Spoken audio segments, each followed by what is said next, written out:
अस्सलाम वालेकुम। उम्मीद है कि सब खैरियत से होंगे। वीडियो स्टार्ट करने से पहले आप मेरे चैनल को सब्सक्राइब कर दें और बेल आइकन भी प्रेस कर दें। बिस्मिल्लाहिर्रहमानिर्रहीम अस्सलाम वालेकुम। Welcome to my channel, welcome to another video, welcome to my beautiful vlog. तो जो आज का व्लॉग है वो मैं स्टार्ट कर रही हूँ लंच रूटीन के साथ। दोपहर के खाने में मैंने आज बनानी है फलियाँ चिकन। ये बहुत ही यमी और बहुत ही टेस्टी बनती है। अच्छा, इस सीज़न में ना पहली दफ़ा भी ये फलियाँ बनाने लगी हूँ, क्योंकि हम लोग थोड़ा वेट करते हैं कि फलियाँ ज़रा अच्छी वाली आ जाएँ, तो फिर ही जो है ना मेरे हस्बैंड ये लेकर आते हैं, तो इतनी टेस्टी ये बनती हैं।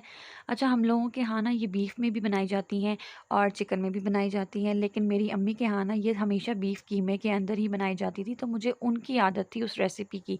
और जब से मैंने ये ट्राई की है, तो मुझे अब इसकी भी बहुत ज़बरदस्त आदत है। इवन कि मैंने एक दफ़ा कीमा फलियाँ जब बनाई थी, क्योंकि मेरे ससुराल में जो है ना इसको हमेशा गोश्त में ही बनाया जाता है, या चिकन में या गोश्त में। तो फिर मैंने दोनों का कंपैरिजन किया, दोनों रेसिपीज़ का, तो मैंने कहा नहीं भई, चिकन में या बीफ में जब बनाती हूँ ना, डायरेक्ट गोश्त में जब हम ये सब्ज़ी डालते हैं फलियाँ, बहुत ही इसी में ही टेस्टी लगती हैं। हालाँकि मैं बचपन से मेरी फ़ेवरेट रेसिपी होती थी, फ़ेवरेट डिश होती थी ये कीमा फलियाँ वाली। ख़ैर अम्मी की तरफ जाती हूँ तो वहाँ पे अभी भी जो है ना वो कीमा फलियाँ ही बन रही होती हैं, तो वो भी खा लेते हैं, वो भी बड़ी मज़ेदार लगती हैं। वो मेरी बचपन की फ़ेवरेट डिश थी, और ये जो है ना चिकन में बनी हो या बीफ में बनी हो, तो ये मेरी आजकल की फ़ेवरेट डिश होती है।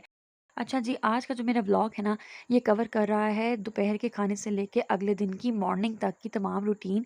और इसमें जो है ना तमाम तर घर के काम ही होंगे और कुछ ऐसी बातें होंगी, यानी बहुत सारे लोग जो है ना अपने घरों में हर किसी को ना कोई परेशानी है ही, तो हर परेशानी के पीछे कोई ना कोई ऐसी वजह भी होती है जो इनको डिस्टर्ब कर रही होती है लोगों को। तो वही आज मैं अपने व्लॉग में डिस्कस करने वाली हूँ कि आपके घर में जब बेबरकतियाँ होने लगती हैं, बेसुकूनियाँ होने लगती हैं, बेसुकूनी, बेचैनी, ये सब जो अलामात हैं ना, ये कहीं न कहीं आपकी ज़िंदगी में कोई न कोई ऐसी कमी तो है, जिसको आपने ही पूरा करना होता है, या आप ही कोई ऐसी बड़ी वजह बन रहे हैं उस चीज़ की। यानी अगर आपके घर में कोई नहूसत है, कोई मनहूसी छाई हुई है और इत्तेफ़ाक में कोई बरकत नहीं हो रही है, या फिर आपके घर जो है ना रिज़्क़ की बहुत ज़्यादा कमी है, कारोबार अच्छा है भी या नहीं भी, फिर भी जो है ना आप बहुत ज़्यादा डिस्टर्ब फ़ील करते हैं, मेंटली आप लोग अपसेट रहते हैं, बेचैनियाँ रहती हैं, रातों को नींद नहीं आती है। और तो ये सब जो चीज़ें हैं ना, आज के इस ब्लॉग में मैं डिस्कस करने वाली हूँ, क्योंकि बहुत सारी ऐसी वजूहात हैं जिसकी हमें जानने की बहुत ज़्यादा ज़रूरत है। और अगर ये चीज़ें जो है ना हमारे साथ हो रही हैं, तो इसके ऊपर तो हमें बहुत सीरियस होकर ना फोकस करना चाहिए। अच्छा, हम लोगों को ना बचपन में यही सिखाया जाता है कि झूठ बोलना जो है ना वो बुरी आदत है, और फिर वही लोग झूठ बोल के हमें दिखा रहे होते हैं कि इस तरह जो है ना आप अपनी ज़िंदगी गुजारें। लेकिन जब से हम बचपन में होश संभाला है ना, तो ऐसी बहुत सारी बातों को नोट करते आए हैं, और इवन अब बच्चे हैं जो है ना, हमारे बच्चे, वो ये चीज़ें नोट करते हैं। जब आप अपने बचपन में ही कोई अच्छी बात सीख लेते हैं ना, तो उसका जो है ना असर सारी ज़िंदगी आपके दिमाग पर रहता ही है। इसलिए बचपन में ही अपने बच्चों को बहुत अच्छी अच्छी बातें, उनकी तरबियत अच्छी करने की कोशिश किया करें। जैसे कि हम लोग आजकल क्या करते हैं, बड़े लोग खुद बहुत ज़्यादा झूठ बोल रहे होते हैं, तो इससे क्या होगा कि हमारे बच्चे वही सीखते हैं जो वो हमें करता देखते हैं। जो भी हम प्रैक्टिकली अपनी लाइफ में कर रहे होते हैं, जो भी हमारे तौर तरीके होते हैं, वही हमारे बच्चों के बड़े होकर तौर तरीके होते हैं। अगर आप झूठ बोलते हैं, छोटी से छोटी बात पर भी अगर आप झूठ बोलते हैं ना, तो ये एक बहुत ही गलत और बुरी आदत है। अच्छा, बहुत सारी बुराइयाँ जो है ना वो हमारे अंदर खुद के अंदर ही होती हैं, लेकिन हम लोग जो है ना दूसरों को ब्लेम कर रहे होते हैं कि ना जाने हमारे हमारे साथ ही ऐसा क्यों होता है, हमारे घर में ही ऐसी चीज़ें क्यों हो रही हैं, या हम लोग जो है ना अच्छा, अपने ऊपर जो है ना कोई ब्लेम करने की कोशिश ही नहीं करता है, अपनी गलती कोई तलाश ही नहीं करना चाहता। कोई खुद को जो है ना बुरा कहने को तैयार ही नहीं है कि आया हमारे अंदर भी हो सकता है कोई कमी हो, कोई वजह ऐसी हो जिसकी वजह से बाकी लोग भी हमसे परेशान हो रहे हों। तो ये चीज़ें जो है ना आपको बुरा बनाती हैं, आपके घर में बेचैनियाँ, बेसुकूनियाँ और नहुसतें लेकर आती हैं। और इसी तरह अगर आपने बहुत ज़्यादा अपनी ज़िंदगी में जो है ना, अगर आदत बना ली है झूठ बोलने की, मैं बार-बार इसी चीज़ के ऊपर इसलिए फ़ोकस कर रही हूँ, क्योंकि लिटरली मैंने कुछ सालों में अपने इर्द-गिर्द इतने सारे ऐसे लोग देखे हैं कि जिसके ना चेहरे, उन लोगों के अगर हम देखें ना, तो मैं तो एक्सपेक्ट नहीं कर सकती कि यार ये बंदा इतना शरीफ है और इतना अच्छा है और इसका करैक्टर इतना ज़बरदस्त है, और फिर भी ये छोटी से छोटी बात पर भी जो है ना झूठ बोल लेता है। तो झूठ की ऐसी क्या आखिर क्या आई होती है कि आपको जो है ना झूठ बोलना पड़ रहा होता है? ये बिल्कुल भी अच्छी आदत नहीं है।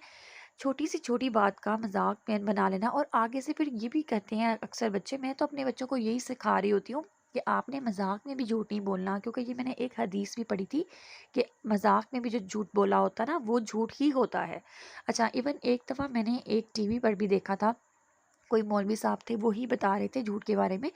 तो ये मैंने बहुत पुरानी, बहुत पहले की ये बात है, जब मैंने ये चीज़ पिक की थी उनके थ्रू।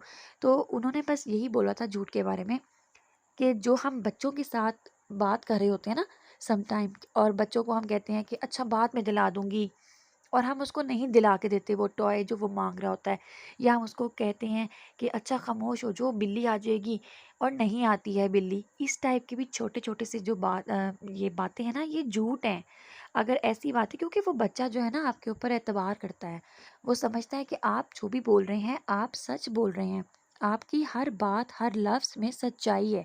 और जब ऐसी बातें जो आप बोलते हैं और वो होती नहीं है ना, तो बच्चों का एतबार आप पे से उठ जाता है। और जब बच्चे आप पे एतबार नहीं करते, आहिस्ता-आहिस्ता वो कहते हैं कि मामा-पापा तो झूठ बोलते हैं, या हमारे जो बड़े लोग हैं, वो तो ऐसे ही बोलते रहते हैं, ऐसा होता तो कुछ भी नहीं है। वक़्त के साथ-साथ वो फिर आपको पिक करने लगते हैं, आपको जाँचने लगते हैं, आपके करैक्टर को।